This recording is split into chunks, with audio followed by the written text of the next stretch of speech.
Hi class, so today we're going to be talking about setting, and so last week we talked about characters and what they are, so this week we're going to go into setting, and before I explain what it is, I want you all to listen to this song, get up, and follow the motions that the singer does, and try to pick out what a setting is.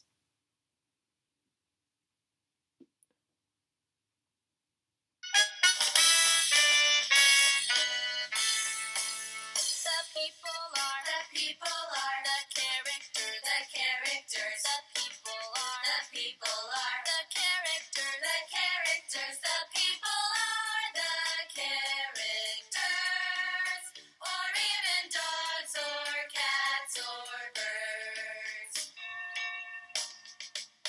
The setting is just where they are. The setting is just where they are. The setting is just where they are.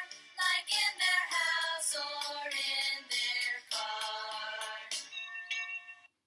Alright, so, like she said, the setting is the time, place, and environment in a story.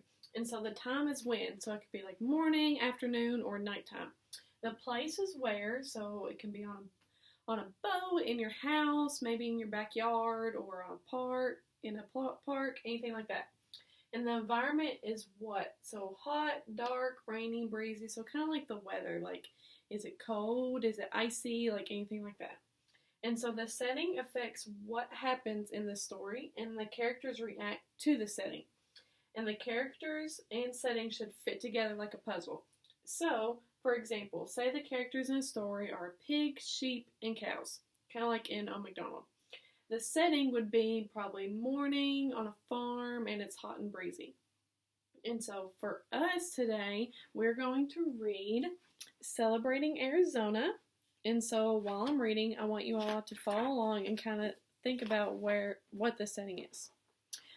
What a colorful sunrise. What an awesome scene. Hi, I'm Mr. Geo, and here I am in Arizona, the Great Canyon State. Let's find Arizona on the map. Look west of New Mexico and south of Utah. Now look east of California and Nevada. Look north of Mexico. That's Arizona. Here I am at the Grand Canyon looking down and down and down. See that stream down there? That's the mighty Colorado River. This mule is going to take me all the way to the bottom. It's going to be a very bumpy ride. I hope he doesn't trip. At last, I'm at the bottom of the canyon. It's time for a gentle float down the Colorado River. Whoops, no one told me about these wild rapids. The Anasazi were among the first people in Arizona. At Canyon de Chelly, we can see how they lived. Just imagine, this wall carving is more than 1,000 years old. The Anasazi also carved amazing cliffside cities into the rock. I've always wanted to tour Monument Valley in the Navajo Nation. Lots of movies have been filmed here. That must be why it looks so familiar. Rocks take such interesting shapes here. Can you guess why that rock is called the left mitten? Up, up, and away. How about a hot air balloon ride over Sedona Canyon? I can see why this place is called Red Rock Country. Next stop, a natural water slide at Slide Rock State Park. It's not too far from an apple orchard. Splash, swish, yum. Newcomers often move to Arizona for the sunny climate, but Native Americans have been here much, much longer. Both Desert Apache and Navajo used to live in cool earth hogans. Some still do. The Hopi lived in Pueblo villages. My Hopi friend invited me to visit his modern Pueblo-style home. It is built of stone and adobe. The first Spanish explorers arrived in the 1540s. They had heard amazing stories about 7 cities of gold. More explorers came, hoping to get rich, but no one found gold at this time. Spanish priests came later and built missions.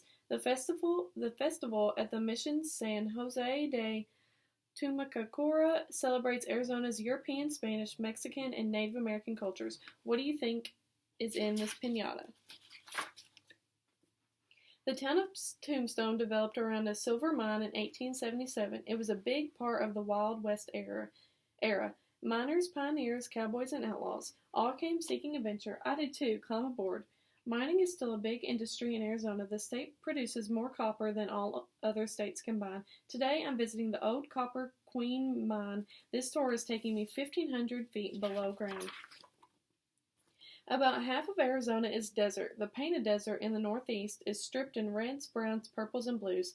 The Sonoran Desert is in the southwest. Is one of the biggest deserts in North America. It stretches into California and Mexico. Even hot, dry deserts are filled with plants and animals. Joshua trees and creosote bushes live in some deserts, with wild burros, javelinas, and rattlesnakes do too. And watch out for Gila monsters and rolling tumbleweeds. Many different kinds of cactus plants grow in Arizona. The saguaro reaches its arms up in the sky. Guess what musical instrument the organ pipe cactus looks like? People and animals can eat the fruit of the prickly pear cactus. I'm not sure I know how. What is more precious in a desert than silver or gold? If you said water, you're right. Arizona has many rivers, but some run low or dry much of the year. Dams create lakes and reservoirs. The collected water irrigates crops and brings the desert to life. Water is fun to play in, too. Arizona is filled with natural wonders, but the cities also have much to offer. Today I'm learning all about Native American tribes of the Southwest at the Heard Museum in Phoenix. In Tucson, the Arizona Sonora Desert Museum teaches respect for the desert world. I met a bobcat and an ocelot there, and a tarantula too. When I'm in Arizona, I love rooting for the home team. For baseball, it's the Diamondbacks. The Phoenix Suns shoot hoops, the Phoenix Coyotes play hockey, and the Arizona Cardinals love to score touchdowns. Go team, go. We began our visit to Arizona with the sunrise. Let's end it with the night sky. Few places in the world show off the stars better than the dry, clear air of Arizona. I even saw Mars close up through a huge telescope at the observatory. Wow, what a sky. Wow, what a state. All right. So now that you're thinking, I want you all to think about the setting in that story. So there were deserts, it was in the valley, in a canyon, everything like that. And so I'm going to divide you into groups, and I want you all to create your favorite scene with Play-Doh. Oh. And so I'll give you all about 20 minutes to do that. And once we're finished, I'm going to have each person fill out a setting map. And so your setting map, what you'll do is you'll put the title and the author. You're going to fill out this column with where does the story take place, when does the story take place, and then you describe the setting in your own words. So you can either use this setting map to